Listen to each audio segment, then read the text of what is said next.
시청자 여러분, JTBC 뉴스룸을 시작하겠습니다. 윤석열 대통령이 민생을 강조하며 공매도 금지 조치에 대해 쐐기를 박았습니다. 1,400만 개인 투자자를 보호하기 위해 근본적인 개선 방안을 만들 때까지 공매도를 금지한다고 밝힌 겁니다. 하지만 공매도가 글로벌 스탠다드라고 했던 정부 입장이 갑자기 뒤바뀐 데 대한 설명은 없었습니다. 공매도뿐 아니라 일회용품 규제나 R&D 예산 등 총선을 앞두고 민생 강조하며 그동안 밝혀온 정부 입장이 바뀌거나 추진해오던 정책이 달라져 곳곳에서 혼란이 이어지는데 하나하나 짚어보겠습니다. 먼저 공매도 금지 조치부터 오원석 기자가 보도합니다. 공매도 금지 조치 8일 만에 윤석열 대통령이 직접 입을 열었습니다. 불법 공매도가 개인 투자자들에게 손해를 끼칠 수 있다는 겁니다.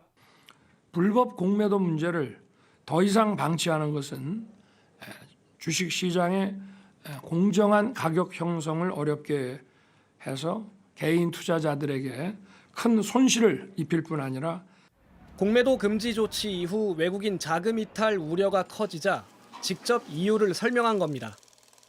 금지 시기도 근본적인 개선 방안이 만들어질 때까지로 못 박았습니다. 지금은 주식을 빌릴 때 개인은 외국인이나 기관과 달리 더 높은 담보 비율을 적용받습니다. 상환 기간도 90일로 제한되는데 금융당국은 이를 통일하는 방안을 검토해 조만간 발표할 예정입니다.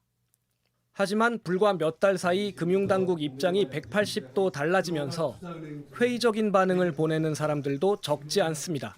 공매도는 어쨌든 시장의 가격을 조정하기 위해서는 필요한 제도라고 생각을 해요. 또 정치적 의도가 숨겨져 있다고 저는 개인적으로 생각합니다.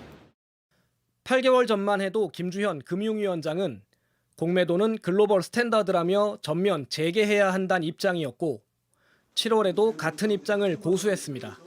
기존에 있던 입장하고 변한 거는 없다고 생각을 합니다. 우리나라의 시장이 어쨌든 글로벌하고 연결이 되지 않으면 굉장히 위축되고 성장이 없다는 게 기본적인 생각이고. 이복현 금감원장 역시 8개월 전 올해 공매도 규제를 해제할 수 있다고 언급했습니다. 총선 앞둔 말 바꾸기에 정책 진정성까지 의심받는 가운데 전문가들 사이에선 공매도가 주가를 억누른다는 인식이 과장됐다는 평가도 나옵니다.